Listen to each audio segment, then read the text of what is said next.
There we go. All right, we are live. Have a great time, everyone. Thank you. Hello, hello, hello.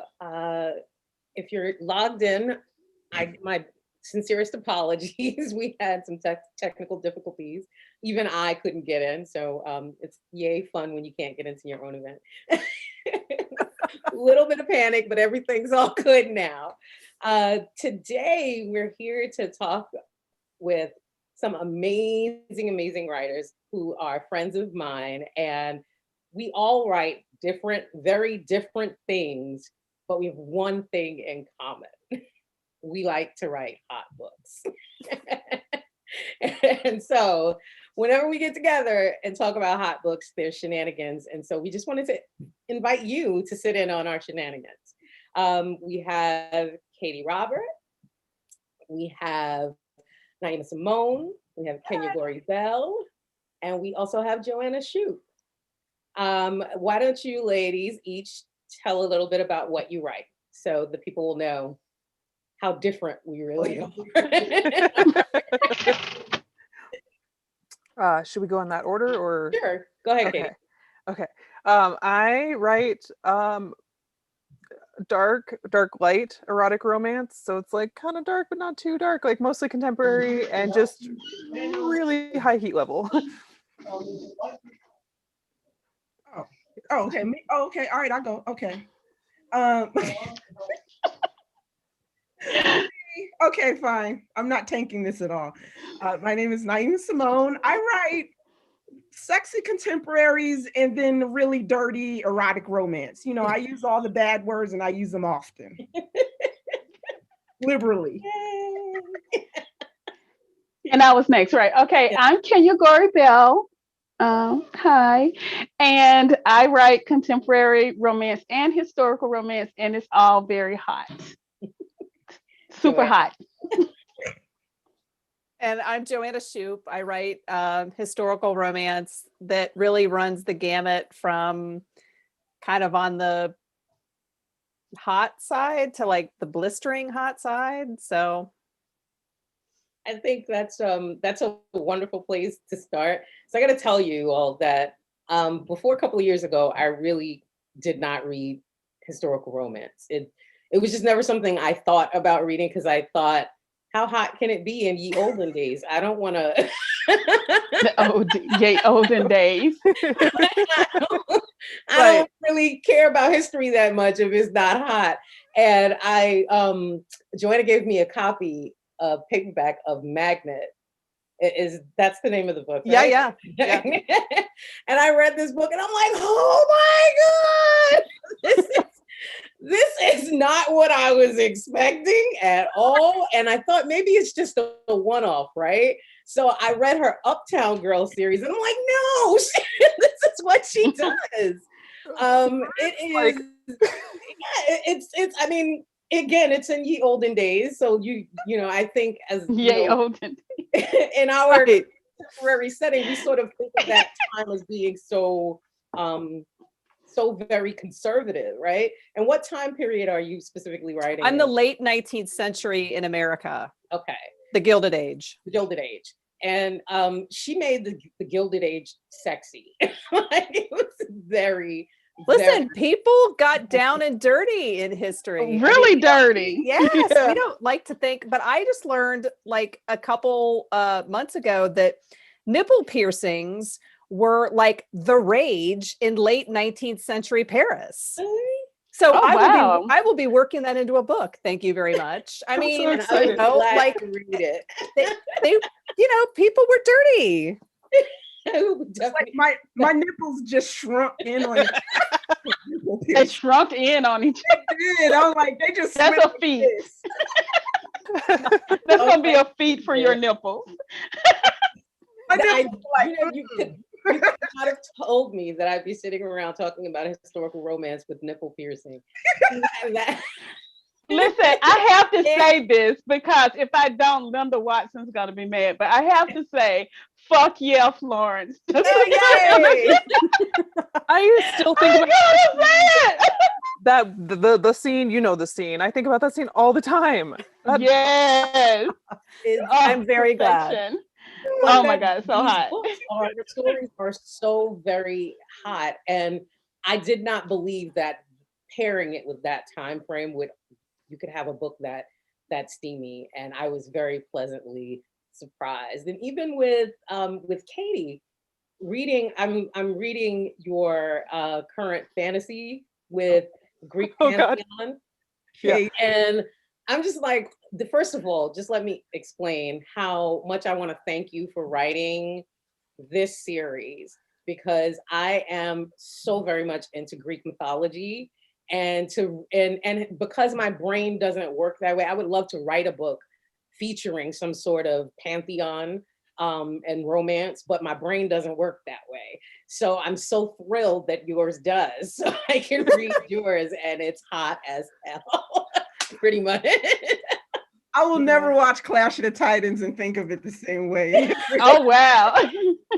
I mean, the Greeks got down. They super got down. Like, Oh yeah. Orgies, right? yeah. It but not just with the Greek mythology. Also, I read Abel, which has this sort of like quasi dystopian, kind of flair to it. And I'm just like, even this is sexy. Like it's everything around them is burning to the ground, but it's so sexy to watch. First of all, it's a menage. And so to watch this threesome, these people who have known each other for quite some time, there's all sorts of family issues and history. And then on top of that, it's all sexy as hell. And swords cross, because I have an issue with books that are threesomes, but swords don't cross. So I am very The swords will always cross in my book, or various bits will always cross. That is Katie's pledge. Yeah. I need a so sticker, happy. like a stamp. It's true. I always get a little pensive when I'm, when I'm reading a book that features a menage for that reason, because sometimes it's menage and it's all about the female. And it's like, if I wanted to read that, it doesn't necessarily need to be a menage. If you're gonna give me extra stuff, I need extra stuff. Yes, it feels just like a missed opportunity to not have that triangle closed. Like, why wouldn't it?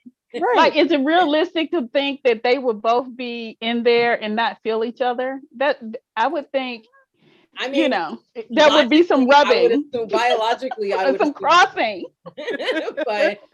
but sometimes when you get menage stories, you don't always get swords crossing. So I was very thrilled to read Abel and realize that he's pretty much in love with this guy, but also falling in love with this woman. And all three of them kind of quasi hate each other. It's they're so messy. They are so messy, and it was a delight to write. So I'm glad you enjoyed it. Yes, I loved it. I loved it too. I called Kenya up and I said, "Listen, can you beg Katie for me? Because I don't think we had been formally introduced at that point. I said, can you beg Katie for an arc for me? Because I really want to read this book."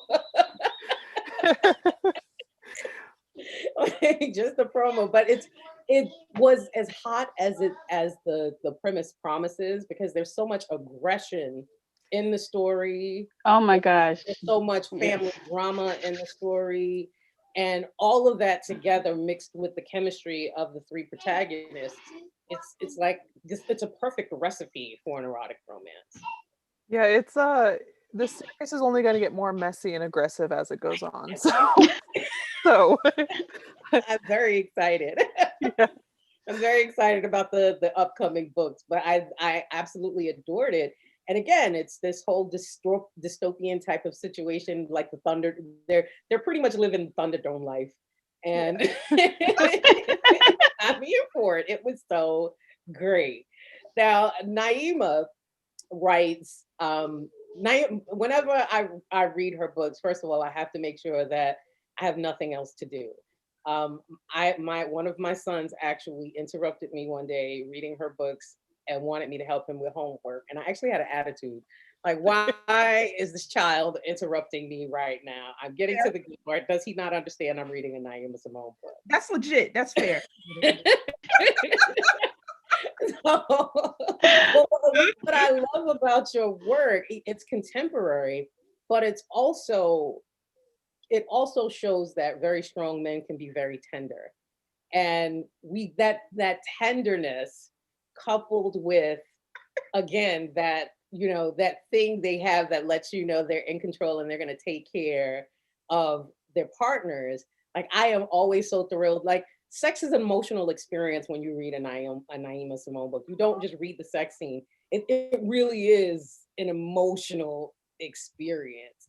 And I can really remember, I remember texting her and telling her, listen, I started, what's the name of the last book in Black Tie Billionaire series? Blame It on the Billionaire. Blame It on the Billionaire. I'm reading this book and and this is a Harlequin category novel. Let us first stipulate that, right? It is a Harlequin desire category novel. And if you don't know anything about Harlequin categories, they're not necessarily known for being very explicit when it comes to sex. It can be steamy, but not necessarily explicit, right? Which was why I was very concerned about signing on with them, because I'm like, I don't know if I can do this. Like, I know how I write.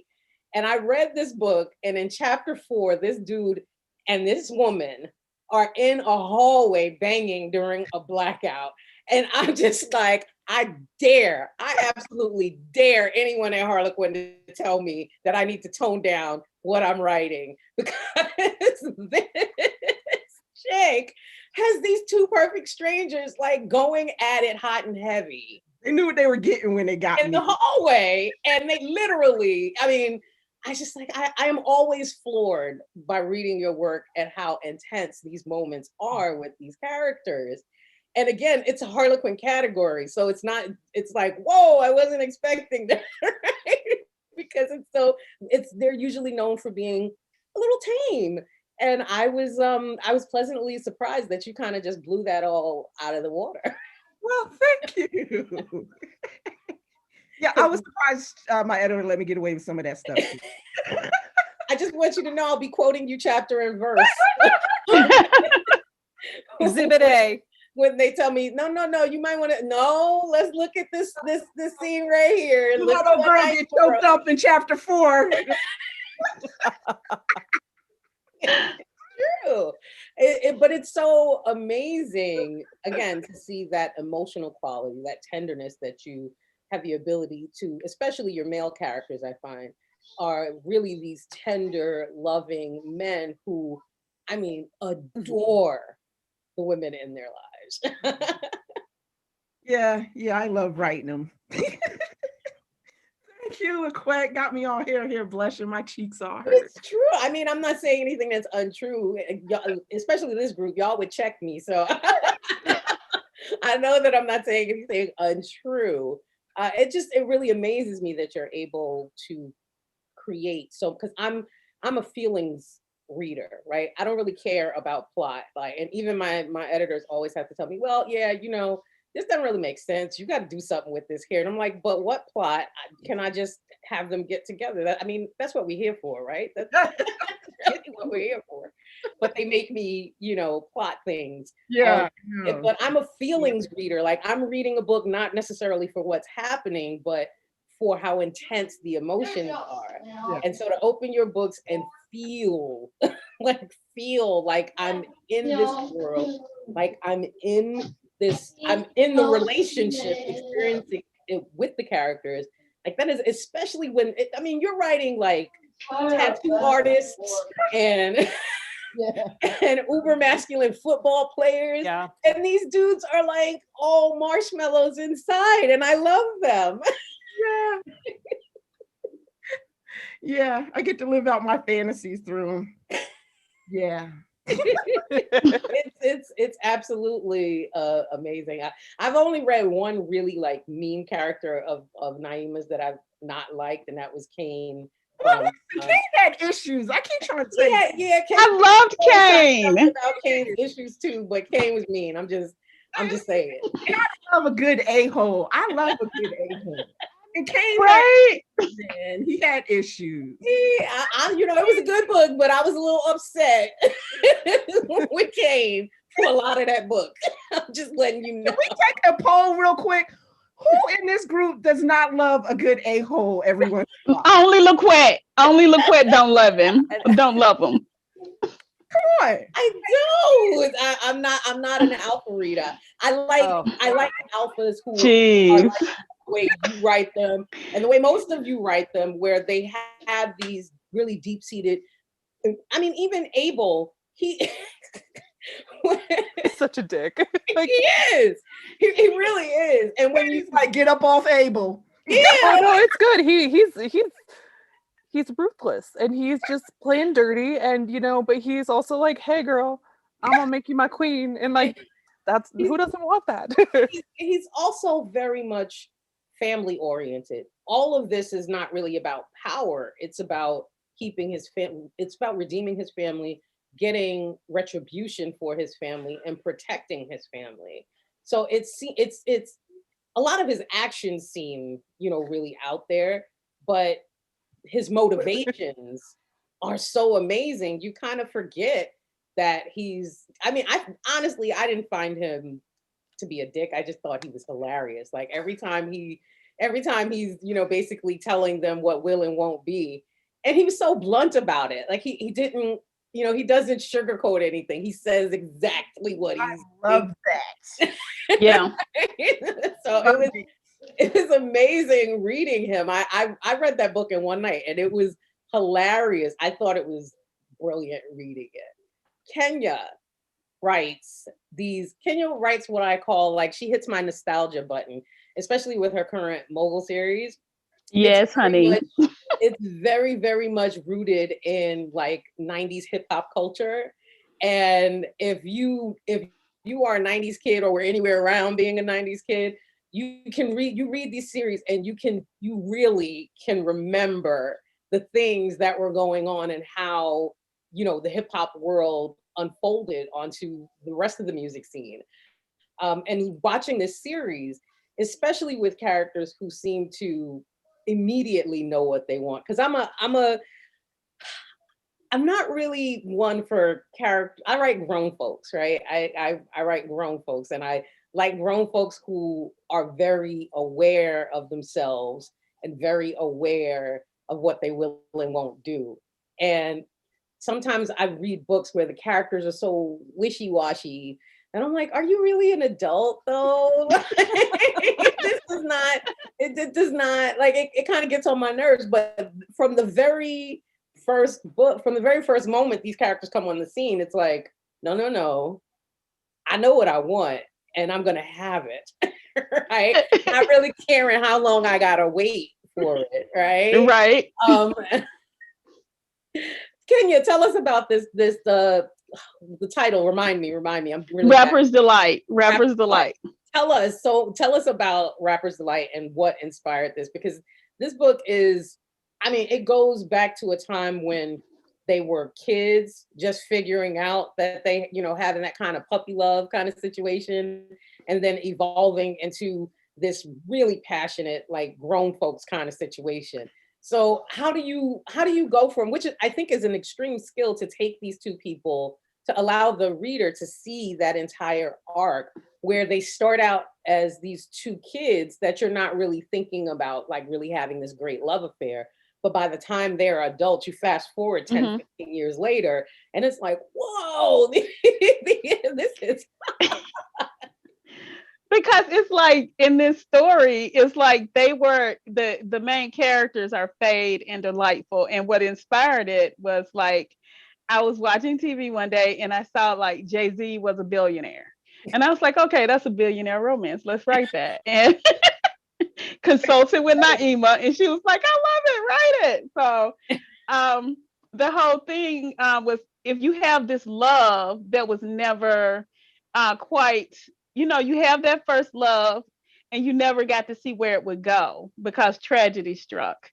And then they meet again, and he fell in love with Delightful when he was like 17, I guess. And he never forgot that he always knew that she spoke to his soul. And he made it his business to never take his hands off of her his whole life. He wanted to be with her. Some people would say it's an obsession, but I call it love. I didn't feel that it was obsessive. I mean, I didn't feel it was obsessive. Like I didn't feel he was forcing her into anything. But no, because she was her own person. She was she was very her own person. successful. She had agency, she had her own situation going on. But I love the fact that he literally just told her, listen, like at 17, listen, if you agree to this, understand that this is never going, there's nothing else. This is it. Like if you're gonna do this, this is really it for the rest of our lives. There's no one else but the two of us. And I love her, like Naima said, she loved that he was so for her into her from the beginning. And that is just that's how I love. No wavering, no second thought. Even when he was pissed with her, even when he was so pissed with her, there's just she did some really messed up stuff. But he's still like, you know what? I love her. She's trash at times, but I still love her. She just wanted to ruin his life and take him down. Take his whole life. And he's like, it's all good. She had a vendetta, but it was for a good reason. Okay. But he was a doormat. He was no. No. He's not a doormat at all. And he got his retribution, baby. He calls her on her crap, and he doesn't let her get away with. No. And so she very much knows that he's not pleased with her. But I think it also, one of the things I laughed about with Kenya, I was like, yo, she has no resistance. Delightful has no resistance to this character. Right? The minute she talks so much trash when she's not with him, and the minute they come together, she's like, okay. That's because every character is me. I'm very, very weak. LaQuette. Weak for dick. I admit it, I am. I don't care. All that trash, and then the next minute she doing splits. Exactly. Literal splits. Absolutely. I love it. And I asked, I was like, dude, like she always talking smack. Why does she go so easily? She's like, because it's good and she knows this. Look, life is too short. She lost her brother. She ain't got time to be not getting no good dick now. She got to get it. Here we go. It's true, but it worked. It absolutely worked. But I love that exploration of love from childhood into adulthood and how it morphs at the appropriate times. It changes where it needs to change, and it evolves with them as their relationship grows. And I think that makes it all the more hot, because again, I'm a feelings girl. I couldn't really tell you everything that happened in sequence in a book, but I can tell you about the emotional stuff. No, it's emotions are all, I think sometimes I get a little too lost in them in my writing, but I feel like that's what drives the relationship, right? That's what drives that tension, these complicated emotions we all experience in the human condition and how we deal with it, right? Because in Jackson, you have this surly, ranger who just is mad at everybody for no reason, just cause. And you have this woman who is just like sunshine all the time. And he's like, I can't deal with this person. And she doesn't listen. I tell her to stop. And she's like, yeah, whatever. I'm going to do what I want to do.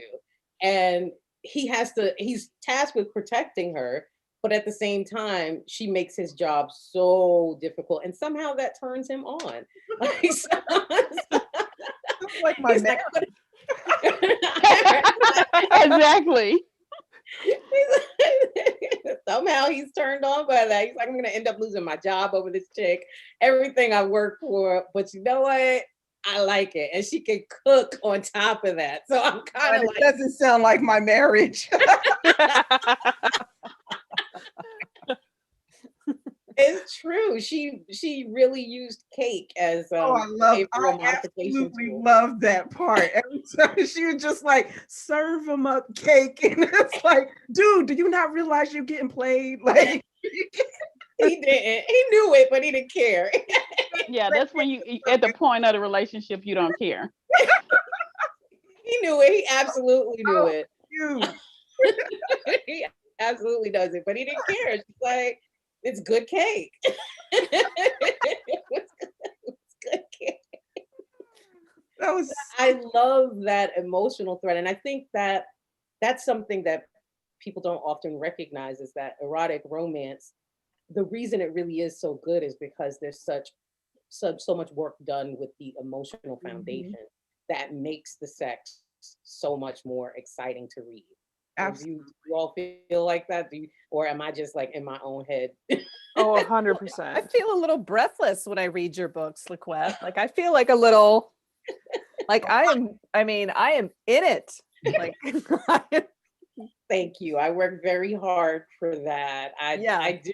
I love the intensity of emotion because I think emotions tell the story. It's why we want to see them together because there's something about the way they feel that makes us sympathetic to them.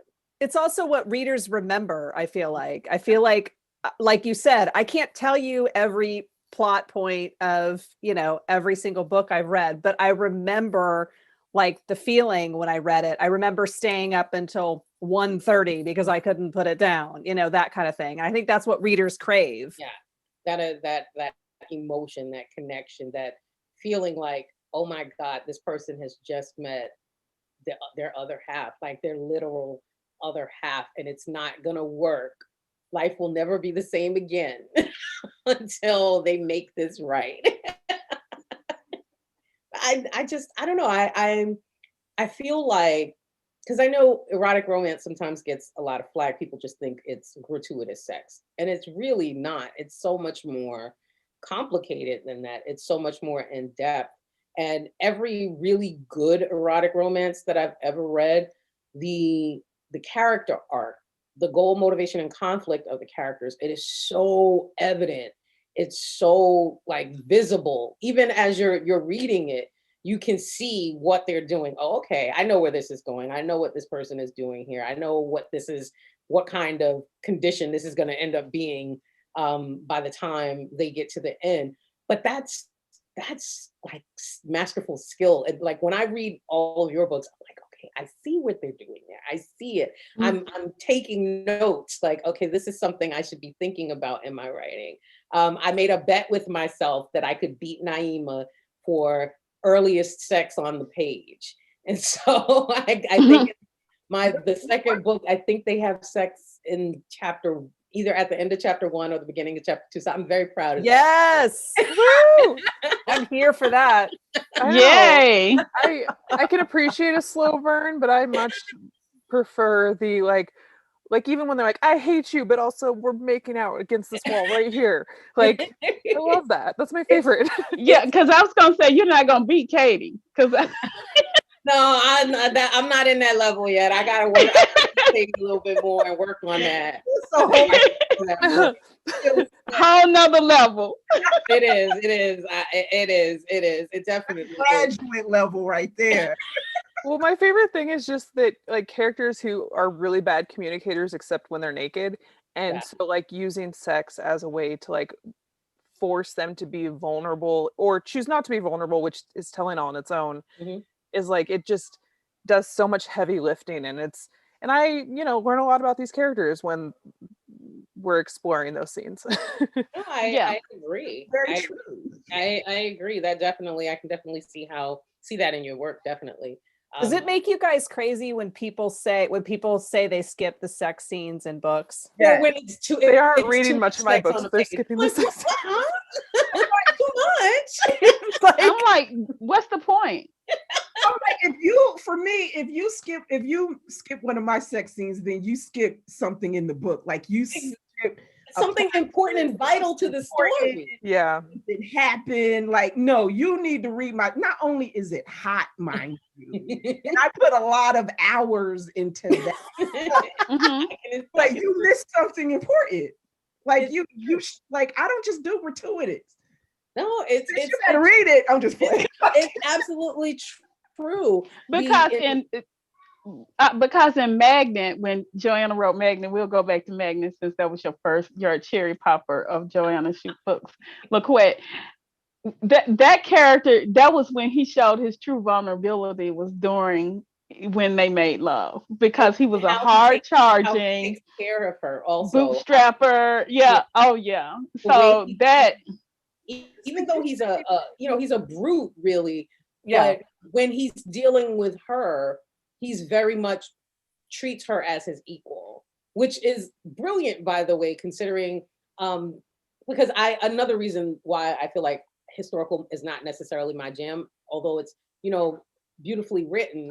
I didn't really feel like I could get into it because of a lot of the subgenre conventions regarding women and agency and all of that. And so I, walking into Magnet, I wasn't really sure how I was going to feel about that, because I didn't know how you were going to handle that situation. And each of your women always seem to find a way for each of them to have agency, even in a time when it's not typical for them to have agency. So I think that also makes the books that much hotter, because they were married for a bit before they actually consummated the relationship. Right. And that really was because he was waiting for her to be ready. Right. And yeah, so I love that fact that every time I open a book of yours, I know that I'm going to get a strong-headed woman. I'm going to get someone who wants to have agency over her own life, and she's going to get a partner that's going to support her in that. And it's not going to make her feel less than. I mean, there have been rebellious women all throughout history. I mean, we, very much like to pigeonhole women into, that they were conservative and, people didn't bone and, I mean, with all these crazy things misconceptions we have about history. But I want you to still write, LaQuette, your 1920s. We're in talks with some people about that right now. So that is I'm very picky about my historicals for the same reason, because I don't like I don't cleave to the pure, the whole the dynamics and stuff. But 1920s, yes. Yeah, I would like to read this. Yes. It's a gay romance series that's set in circa 1930. In my head, I said, I wonder what would happen if Lucky Luciano and Bumpy Johnson fell in love. Shoot it into my veins. Shoot it into my veins. Well, yes, I would like this. It had a home, and then that kind of imploded, and so we had to shop it again, and we're in talks right now to see if it's going to become a thing. So hopefully it becomes a thing, because one of the things I love about this particular story is not just how hot it is, right? Because the first 3 chapters, they have not had any sort of sexual activity, but the tension is so steep and so palpable between the two of them. But what really made me want to write the series is that I'm a mafia buff. I love watching mob movies. I love the history of it all, but oftentimes it's very whitewashed. So you don't see a lot of color or diversity in these histories. And I was in college before I learned that Bumpy Johnson actually existed and ran Harlem for 30 years. But and kept the mob out of Harlem, which was unheard of at that point in history. So I never knew any of that, because it's not something that is regularly aired when you see any of these sorts of historical stories. So after, I think I was watching Hoodlum, and there's a scene in there where Andy Garcia and Lawrence Fishburne are kind of, joining forces against Dutch Schultz. And I'm like, I wonder what would happen if these two fell in love. How like complicated would this be that the very organization that's trying to crush not just your organization, but because the numbers running gang in Harlem, it wasn't just about the number running, that really had a impact on the socioeconomic status of the population. And so when you're having, when the mob tries to take that over, they're literally trying to take food out of people's mouths. And the fact that this man was able to, whatever he did, whatever kind of deal he made with Lucky Luciano, he stopped it, put a stop to it. And I was like, this is amazing. And I need to write that. I think, it could have just been me in my head fanficking, Andy Garcia and Lawrence Fishburne together. But that's the way it came out. So we're working on getting it done, and hopefully, because I feel like the sex scenes between those two are going to be legendary. I just feel like they are going to, like, they really are going to burn up the pages. I really do. That needs to Well, be I am looking forward to it. me too. I'm first in line. Yeah. don't, don't worry. We're, like I said, keep your toes and fingers crossed. We're working on it. But it's I think that's what I also love about writing erotic romance, because and why I think it's not just gratuitous is because, especially when you pair it with something that is so prevalent, that's so so much of a social construct, so many social issues that are happening. Because I don't write books about problems, but I do put in things that help people hopefully think about social issues in a different way. And I feel like that's the same in Joanna's work. I feel like it's the same in yours, Katie. There's a lot of like themes in the background of redemption and forgiveness, on top of trying to work through why revenge is taking over your life. I feel like we all kind of do that in some way, where we're bringing those things that people talk about in a different context in the world, but we're bringing it to our books and allowing that to be part of our characters' emotional development. So again, I feel like that's why the sex is so good. That's why erotic romance to me is the bee's knees, because we get to do so much in these books. I mean, it could just be me, but that's how I feel about But it. does anybody else, like, is it me? Is it only me, or who it takes like 2 days to write them, or it's like it's hard, they're hard to write, or They're everybody? hard to write. They're very hard to write. You speed through them? That's like Yeah. Again, she's on another level. For Well, me, but as long as I'm warmed up with like other like normal scenes, I can, just because it feels so compulsive with like if I'm scandalizing myself a little bit, I write faster because I'm like, oh my God, I cannot believe what's going to happen next. Like, Exactly. yeah. So, but I mean, getting into them, like the setup and like the emotional, making sure that it's all balanced appropriately before we get to the business, that takes me a while. yeah. Mhm. it takes me a while. I have to pretty much get in the mood. I have to play music. I literally have a playlist that's like Sexin', is titled Sexin', and and I have to listen to it in order to actually sit down and write a love scene. And I also feel like it takes a lot of emotion and energy, Yeah. so Yeah. it's not something that I can kind of like speed through. I have to take my time understanding how these two people are going to communicate physically. It took me a while to write Asia and Jackson's first time. That scene doesn't happen until like halfway through the book. And it really, because I needed to figure out when it would make the most sense for Right. them to be together. And the way they met and all of the shenanigans that was going on, it just didn't make sense for them to have sex before that point. Right. And I think the major scene preceding that is like, I think she's attacked. And so I also needed to kind of work through that. Okay, she's been attacked. Is she really going to want to have sex after being attacked. We need to try to like figure out how to work through that a little bit. So it takes a while. My hat's off to you, Katie. Again, you're on another level. Yeah. I feel like she kind of had to break Jackson down a little bit. Like she had to like he kind of like required some work for her to get in there. That I will agree with. Because he was grumpy. You got to smooth those grumpy edges.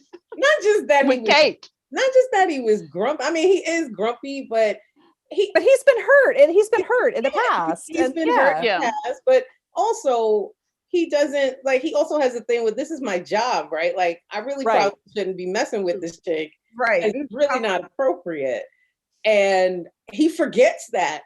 And the first time that, right before the first time, the prelude to the first time, he kind of forgets that. He forgets that moment that this is somebody I should not be messing with, because he's so enamored with her. And Asia is just a person that she doesn't care. Like she loves everything about herself, as we see in the book.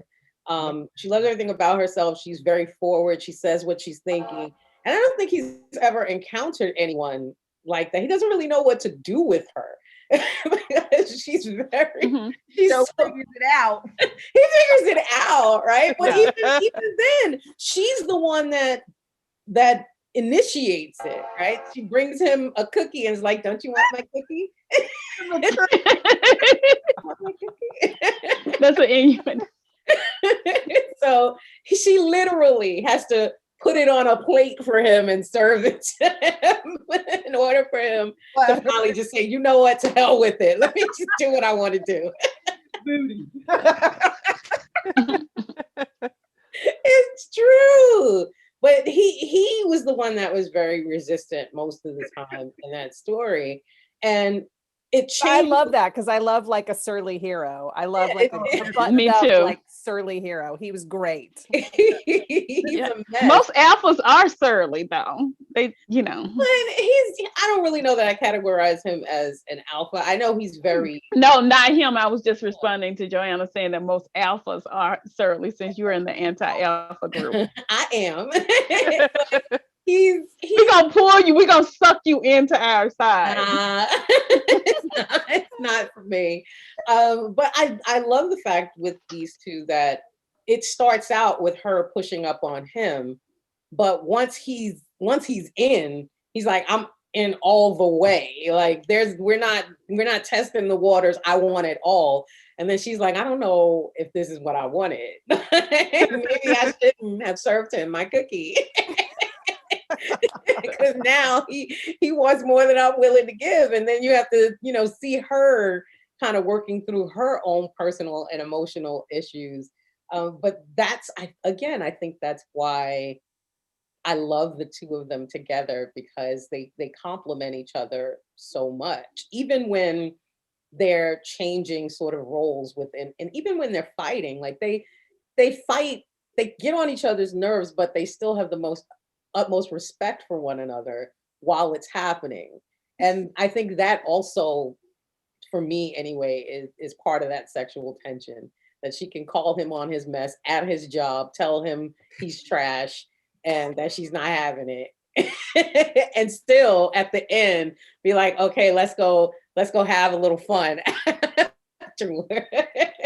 I love that. But again, maybe my tastes are a little bit different from everyone else, but I love to see characters who are back and forth and tugging. Naima has a book coming out called The Road to Rosebud.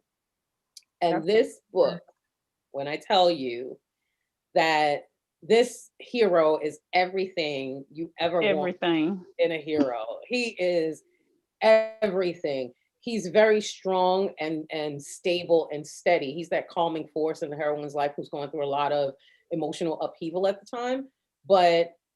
And he's very, like I said, very stable, very much a stable force in her life. But at the same time, when they get together, he's also just kind of, it's like a switch flips in his head and he turns into this beast in the bedroom. It's like, I wasn't expecting that. Like, how did we go from this really strong, supportive man who is very level-headed. Very, he's so like he literally is the most dependable man in the world, right? I don't understand how you went from that. All them still waters, man. You know they run deep. So deep. No, but I mean, literally, it's almost like he has a split personality because I did not see that coming. You can see it simmering. I thought I could see it simmering even with at the first scene when they're at the gravesite. It's like he has to stop himself from because he immediately wants her. No, but I mean, having desire for her. He felt guilt, but he was still he was digging her. Attracted to her, sure, but I never saw that forcefulness coming out of him. Yeah, I mean, he's a widower and he's has abstained for 2 years. Yeah. So when he finds the naked woman that he's wanted for I don't know how long, it's like. And especially after she tells him, I want sex, I want orgasms. That's what I want. Right. He's literally like, I got orgasms for you. I got plenty of them, huh? And then I got you want cock? I got that too.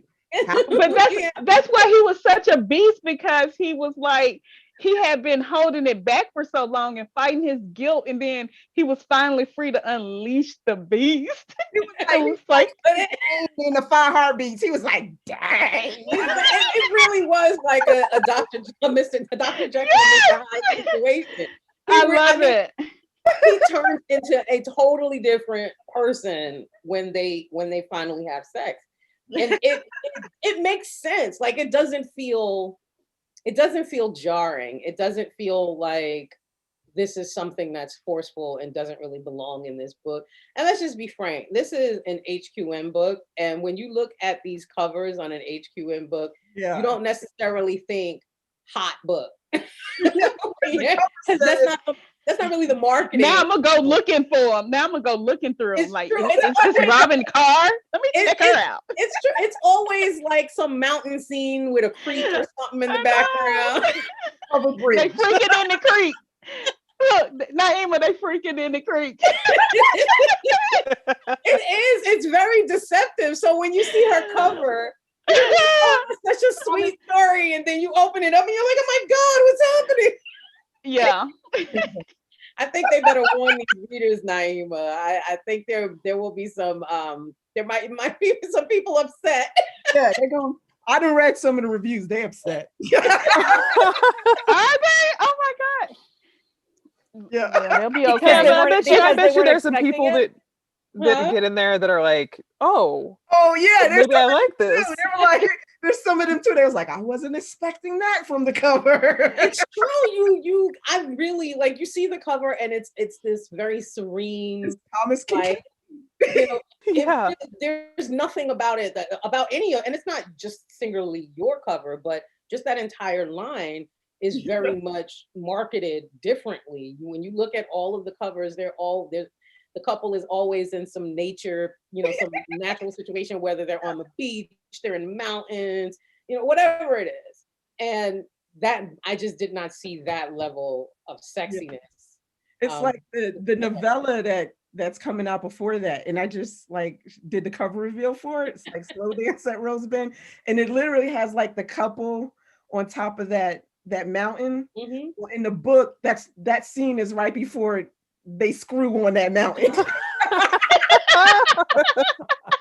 You are just gonna ruin Harlequin's readers. They need to get ready for it. They knew what they were doing when they got Naima. I like that because I feel like it's bringing heat more mainstream. I'm all for it. It is. Fool people and get them in there, and then they realize they love it. And I mean, you're writing. Try it. Yeah. Right. Yeah. But you're definitely writing mainstream books, right? You're with Avon, and you're definitely putting these sorts of mainstream books out there. Do you feel like that makes you? Do you feel like you have to in any way curtail that for sure to explore things in your books of the sexual nature because of that?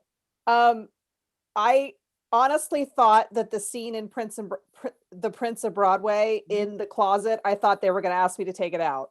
I loved that. I'm so happy that they didn't, because like Me too. I love that scene. I Yay, cannot that believe editor. I was just like, Joanna. I love My that editor scene. immediately, when she sent me back the notes, she said, your readers are going to die over that, and all she said was over that scene. Yeah. And she didn't even say, and I said, I know exactly what scene you're What? talking about. But Yeah, I it's a honestly I thought they love were going to that ask scene. me to take it out. Yeah, it's a wonderful but scene. it is I a- love it. It's a misconception that HR is not hot. Like Yes. that is a misconception. Avon books, they were talking about, a girl was asking like what was some of the best sex scenes in romance books, and it was like immediately somebody said Joanna's book. I said Sarah's book, where Ralston is in the library, honey, and he is talking, but he ain't talking to her face, honey. He's talking to her coochie. That's nine rules to Oh break my when you're God. romancing a rape. Oh God, yes, I love it. Sarah. Okay. Alloway, But- like I mean, listen, Lisa, sex scenes in historical romance.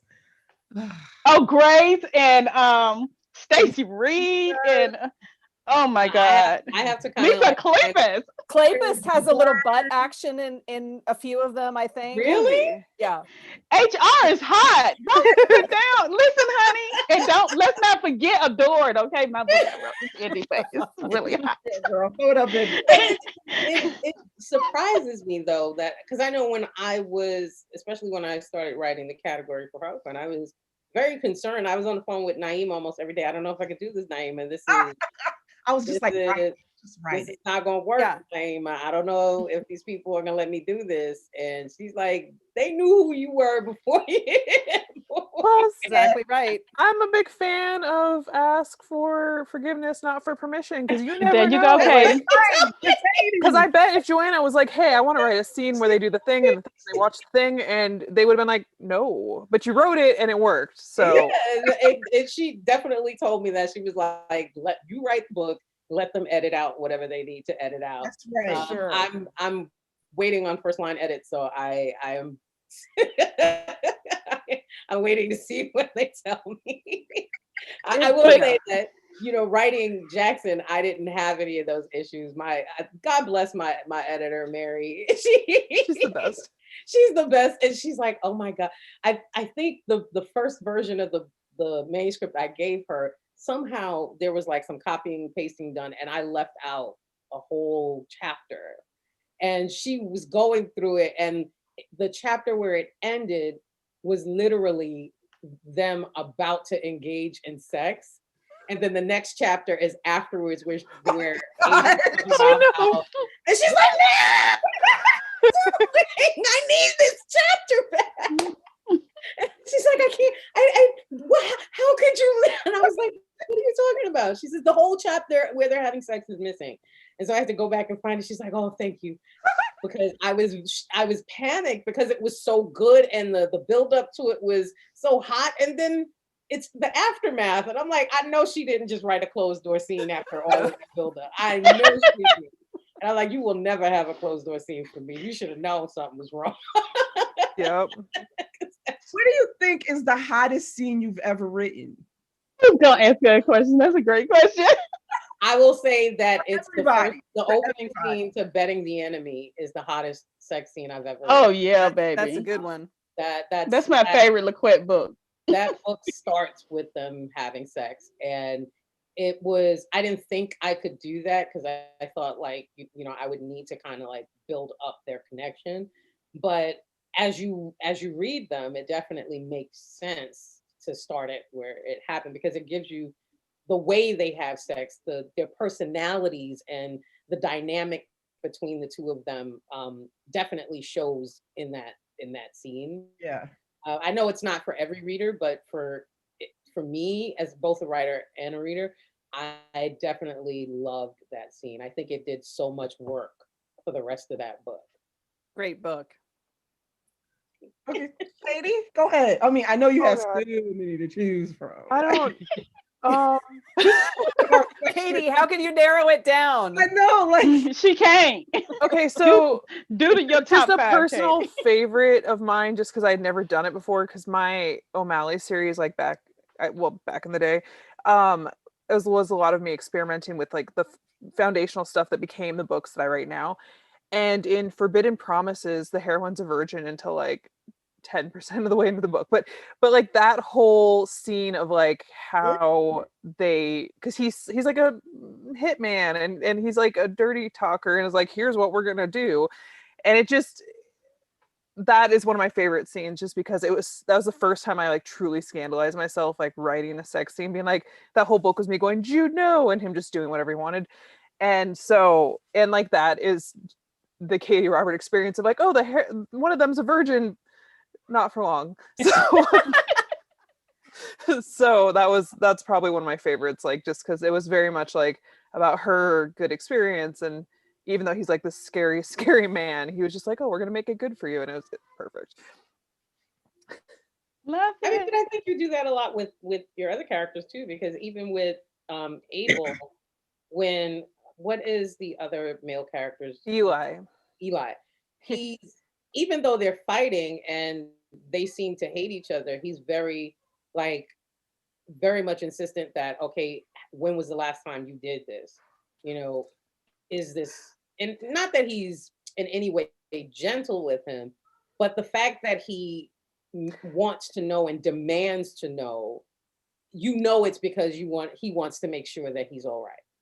And Yeah, I really enjoy exploring communication with sex scenes and like consent in ways that is really, that I personally find super sexy. And that's like, and even when they're being overbearing jerkwads, it's like, hey, I'm about to do the business to your business. I hope you're prepared, but like, also, we good? So, that's pretty much how that scene read. That is pretty much how that. But that's another thing, consent, right? Because we talk about these alphas all the time, and I tell Kenya, like, the way you like your alphas, those dudes are borderline abusive. I'm not with that. Excuse me. Look, there are certain authors who can just pull that off, though. Like, the way you read, I don't know about that, Kenya. Don't yuck on my yum.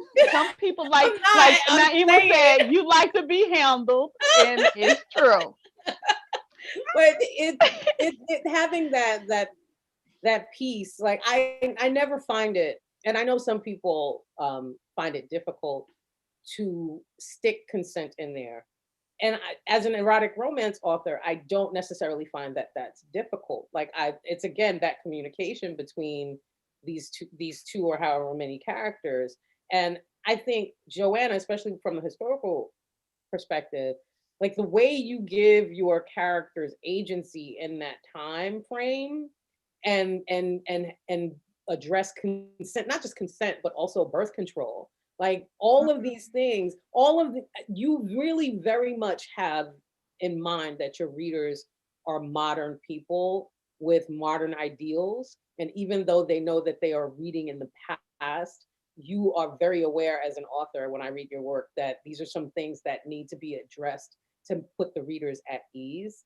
And I love that you're able to do it in such a way that it does not take away in any form from the authenticity of the time period.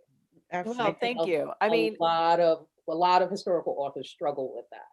Yeah, I mean, thanks. I try. I mean, I really do like make an effort, because I think, you know, women have been trying to prevent pregnancy for forever. It's the dawn of time. Yeah, I mean, really. And, you know, we think contraception is, you know, a 20th century invention, but it's just not. And so I feel like, it's important. I always try to, like, because I have two daughters, so I always think, like, if my daughters read my books, which they don't, but someday they might, and like, you know, what do I want to put into their little brains about, you know, sort of what they should be thinking about in the modern times? I don't know. No, it's like a very subversive way to like really get consent, and but it's also obvious, but it even still, it fits. It doesn't seem out of place. the Good. way you're able to do it. I absolutely love that about those stories because again, it's giving these heroines agency. And with Fade, I find that even though he wants to be a hard ass when it comes to Mhm. like he tries hard to be a hard ass when it comes to her, but he's all like everything. Every time they are together, it's always about making her feel good, Mhm. making her his center, his focus. And I think that's important when you have these male characters who are, you know, uber masculine on the page, that they have this tenderness toward their partners. Because otherwise, again, it comes off as a little bit abusive to me. And I'm just, that's Mhm. not the, if that's your jam, I'm happy for you. But That's not what I want to read. So, but to me, a real alpha, and it, especially in the bedroom, is a person who is, they don't have to throw their weight around. They already are self-assured, self-confident, and yeah, they can be mean motherfuckers. It's okay, but they take care of the women in their lives, and the only person he shows any softness towards it's her. is her, Yeah. and that's what I love, because when you are, like I said, it's wonderful to write that, but when you live with it every day, you have, it's certain things like, why would you be with somebody like that? Because of the way that they care for you and they love you. So And he that's does. He what's cares. beautiful about it. Dave very much cares for her. And I mean, again, even when she does something, when she betrays his trust, he still takes care of her. And I think that's a testament to his characterization from, again, from the very beginning. He's like, us together is going to be forever. I'm always going to Hmm. be here for you. And even when they separate because of life, he still keeps that. That's still very much present. I also feel that with the hero in Blame It on the Billionaire. He is very much, I loved him. Like I will say that I think he's probably out of all your heroes, my favorite hero. One, he's really sarcastic, but not in a bad way. And so every time he says something, it was really hilarious to me. Like when he tells her, when he figures out that she's his employee, and she's like, he, you didn't know who I was. This wasn't an issue. He's like, that's not the point. You knew who I was. Yeah. and but even though he has this really harsh exterior, he's dealing with some really sensitive emotional issues and feeling less than in comparison to his older sibling and where he fits in the family line and the family order. And to see him, like, there are moments where he's really broken as a hero. Because a lot of times they don't, I've had editors tell me you can't make him too beta. He can't be too emotional because it will, readers won't want to buy into that. But that man is so, like, it's so obvious how deeply he feels. And I love the moment where she's taking care of him, like she's comforting him and letting him know that whatever people have put in your head, that's a them problem. That's not a you problem. Yeah. And I don't, I love that about their dynamic, but especially that he feels man enough to allow her to comfort him when he's down, basically. yeah, because I'm just going to say it, and I don't mean to offend anybody, but I'm not a beta hero lover. I don't like him. I'm not going to read it. Harsh. I'm not going to write it. I'm not. Oh my Sorry. I'm sure it is a perfectly good book, and he is a perfectly good hero. I'm just not going to read it. But so it's kind of like a fine line for me, because I love writing alpha heroes, but being an alpha hero doesn't mean that he can't have those vulnerable soft moments. That doesn't mean that. God. That's especially, it just means that when he does show that side, it's with somebody, that it's with her, and it's because he really trusts her enough Feel safe to with show that side. Yeah, So I yeah, love that. and I love those moments. I love reading them in books. Like those are the most special moments to me. They When are. yeah, They absolutely are. I definitely agree with you where we get to I love I think, and this is not that I don't like heroines, because I enjoy the characters, but I enjoy writing men much more than I do women. I connect a lot more with my heroes. And I always want them to have a moment where they are emotionally vulnerable, where they just let it all hang out and deal with the consequences of how they feel like, whether this is going to be something that is going to tarnish my image in this woman's eyes or whether it works for me. Jackson has a couple of those moments where he's initially, when he tells Asia about his past, it was a very soft and vulnerable moment for him. The moment where he has with his father, where his father is talking to him about moving on. It's such the relationship he has with his father and his brother. It's a very tender relationship. And I love that he gets to have that in the book, because also often when we read these books where we have these really strong men, we don't get to see them having those moments unless he's a guy that has like a child in the story. We don't really get to see them very often have these really soft moments. And I think it adds to the emotion, but it also endears me to the hero. It makes me want him to win. And it makes me want to root for him if he can take stock of his own emotions and take a minute to kind of, and it doesn't have to be him like blubbering and crying, which you did in Rosebud, and it worked for me. It absolutely worked for me. I felt it, like in my heart, I felt First time I've ever had a hero cry. but to have those moments where they are vulnerable and open to their love interest, to me, it really, like, that's an investment. That makes me invest in that character. It really does. Yeah, because you want to see emotional growth. Yeah. You want to see the character arc and see them grow and change and realize that they're nothing without the heroine. And they must realize that. Yeah. Nothing. Not just without her pee. It's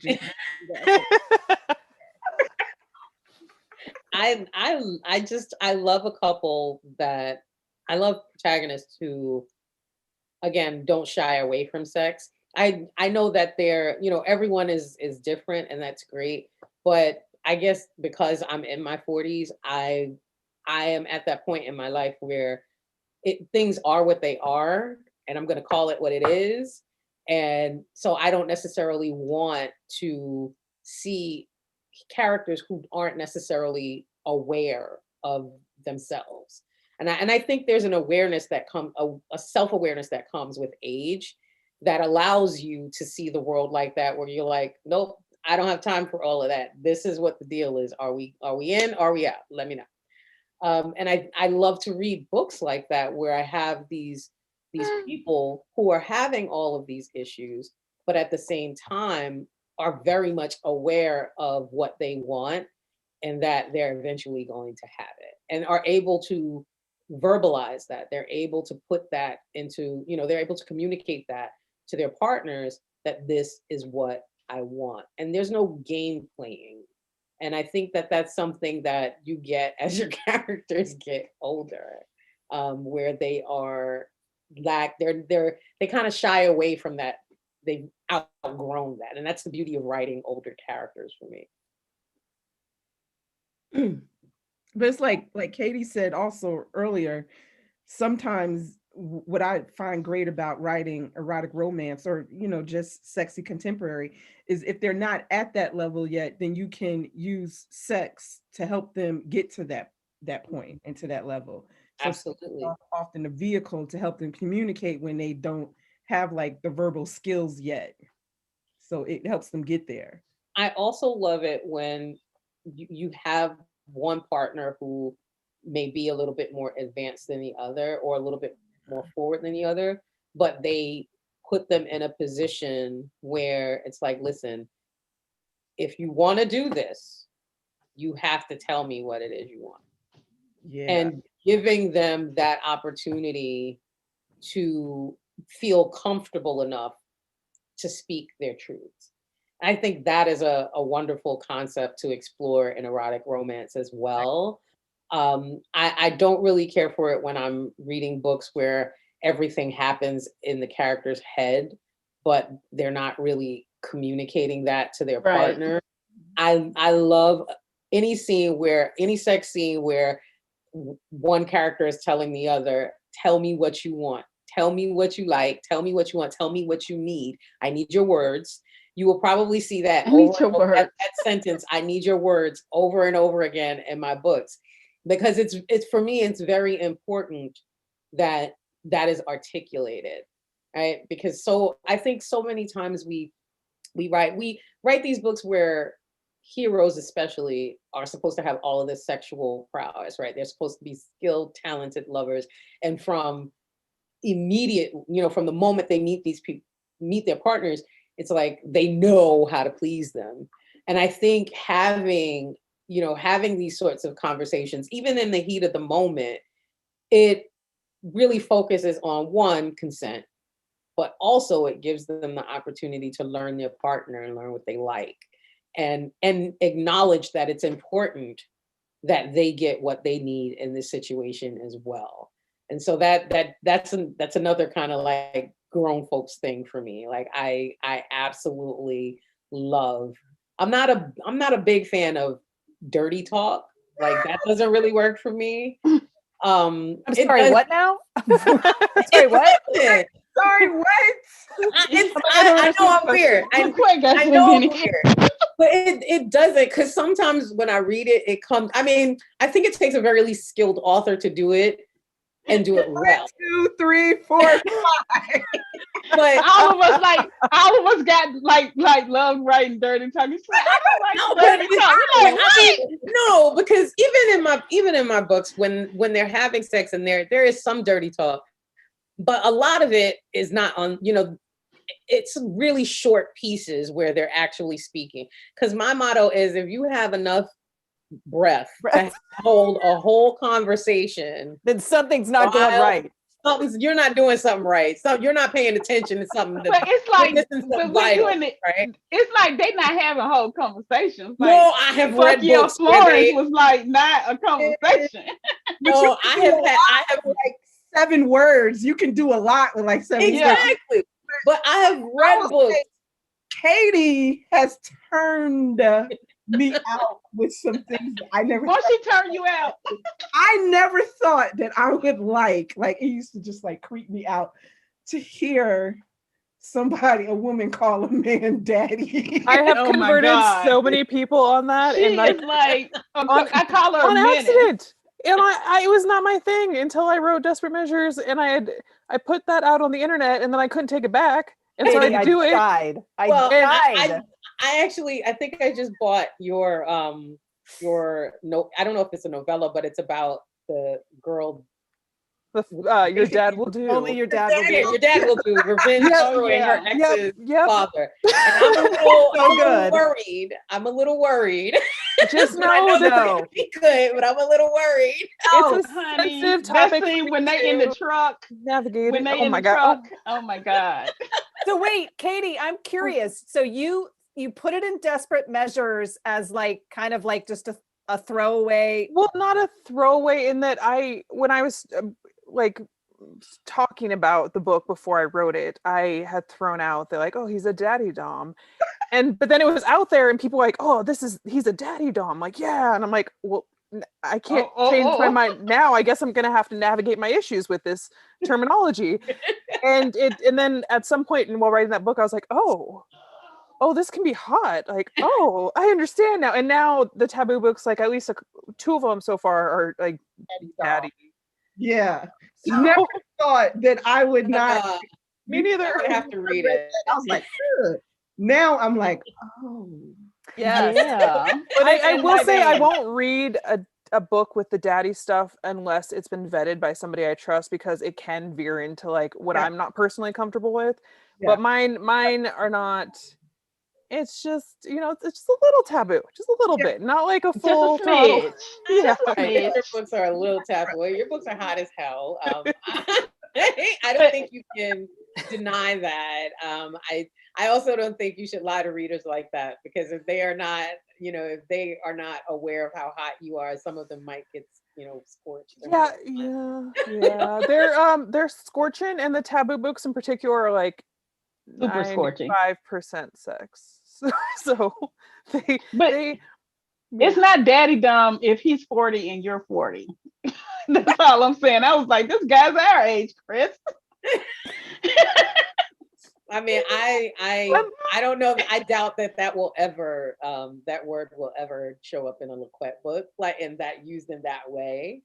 I could write it, but I'm definitely reading the fuck out of it. I am damn sure enjoying reading it from Katie. I ain't even gonna lie. She's made me. Even with like covering your eyes, I was covering my eyes and I was like, oh my God.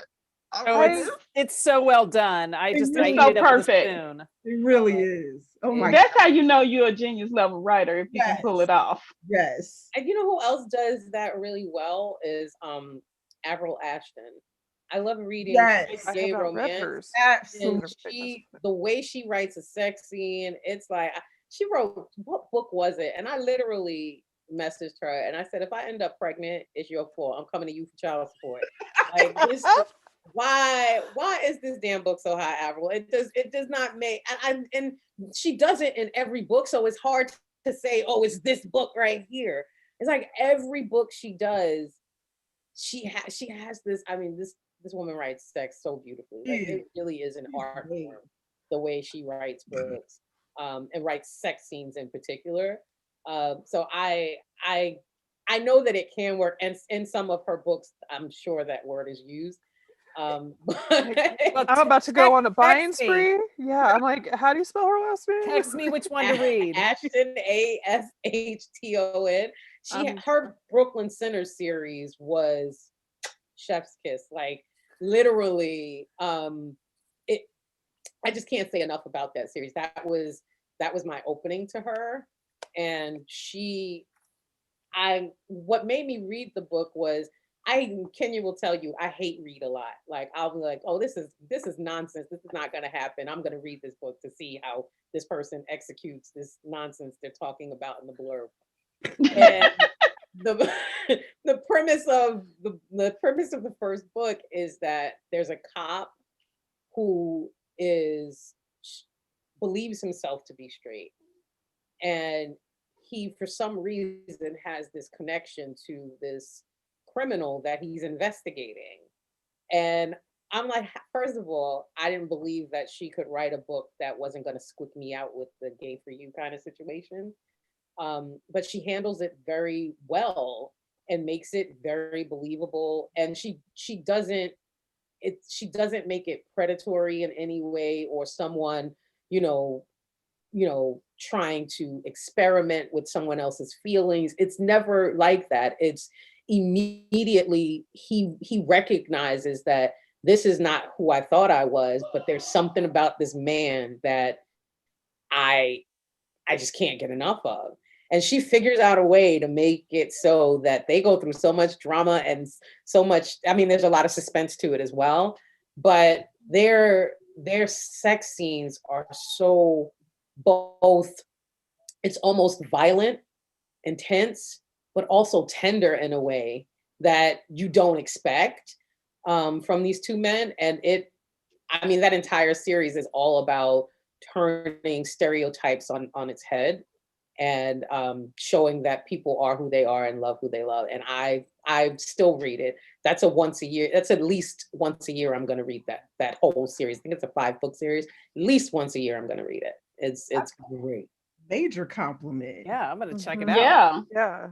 She's amazing. So if you haven't read her, go read her. All her stuff is amazing. I love you, April. You know this. Okay. Yeah. Naima, you never answered. What was your favorite love scene that you wrote? You gotta answer that question. No, you didn't answer it. I think the only person answered was Katie, right? No, me and Katie. I don't know. Joanna didn't tell us, and neither did you. Because I don't know. That's why I asked. Joanna, what's yours? Oh my goodness. I mean, probably the closet scene in The Prince of Broadway, just because I think that, like, for me, I knew that it needed to be hot, but that it wasn't time yet for them to really do the deed. Like, but I knew that he recognized in her that he could push her and that she wanted to be pushed, you know, that she that he could really push her to, because she secretly longed to be pushed. So yeah, I think I just like opened up, you know. But I think there's more than one scene like that, because there's a scene after they've been intimate where they've been seeing each other for a while, where they go to this club and they have this sort of like voyeuristic experience and mutual masturbation scene. And I was just like, this is like so goddamn hot. Yeah. And again, it's in ye olden days. And I'm like, how does she manage to do that? Well, you keep saying ye olden days. Ye olden times. Listen, we do not. It is a given misconception that people don't necessarily think that in history. Yeah, for sure. We're as openly sexual as we pretend to be now. For sure, but I knew that peepholes in brothels were a thing. I mean, they just, they were. And so that was the impetus, was that I had always wanted to write like a scene where a couple was trapped, in one of those rooms where there's the peephole. And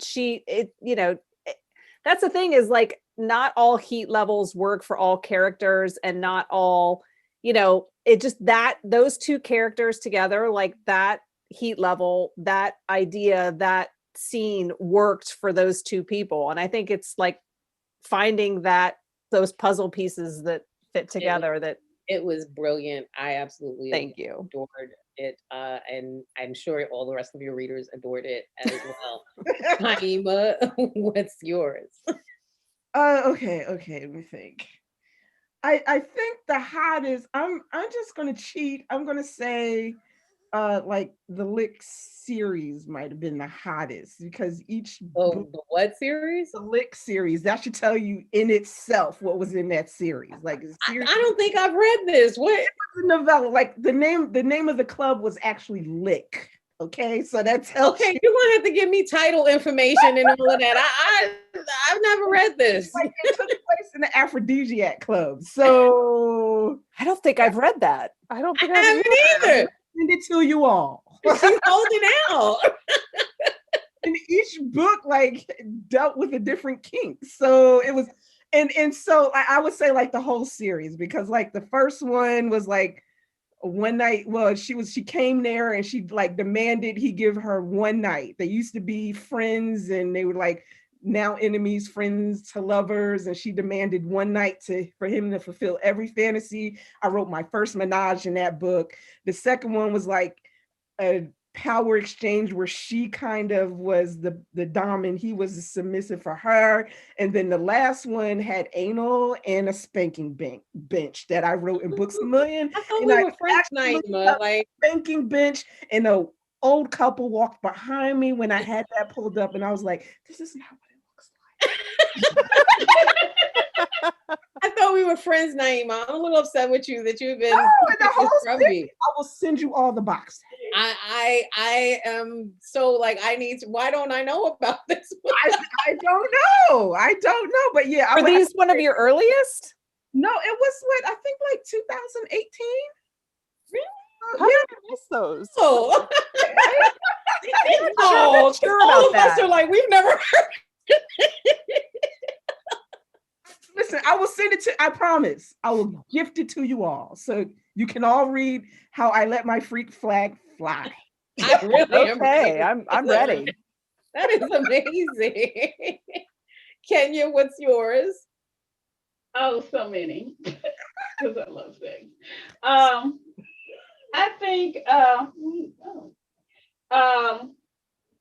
think Flower and Akira in Lotus Flower Bone, because she was a virgin. I love a virgin.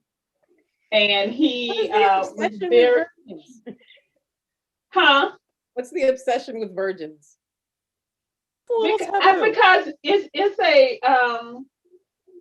just like a full arc and a coming into your own, and you a new experience. It just adds so much to the relationship. I just love it. And he's breaking in. Stop lying. Say what? What did you say? Just to break her in. Listen, he had a great break-in session, and that. And first of all, y'all seen that meme of Kermit saying like, do it? When I call Naima and I'm like, should I do something? She's the little minion that says, do it. So all that freaky stuff, y'all see the throat effing, all of that is her and her bad influence on me. Just FYI, because I'm an angel and I'm good. Oh. And now I can add Katie to it because I just texted her the other day. But so I love the scene where Flower and Akira have sex for the first time. And it's midway the book, but they do other things, but it's fantastic. Because he once he realized she's a virgin, he starts over and he's so like fantastically tender and just loving and takes care of her. So yeah, it's fantastic. I will co-sign that Naima is a bad influence. And 2 against you, Naima, 2 points. Kenya's a bad influence too, because I just recently sent the two of them a rom-com that I wrote, because I was really nervous about it because it's not a subgenre I'm really familiar with. And I was also like, how do I make this funny, but also the sex has to be super hot, right? How do I do that? And it worked out pretty well. And Kenya's like, you know what I love about this book? I'm like, what? She's like, it's hot. Like, I'm like, but what about the funny? Is it funny? She's like, yeah, it's funny, but it's hot.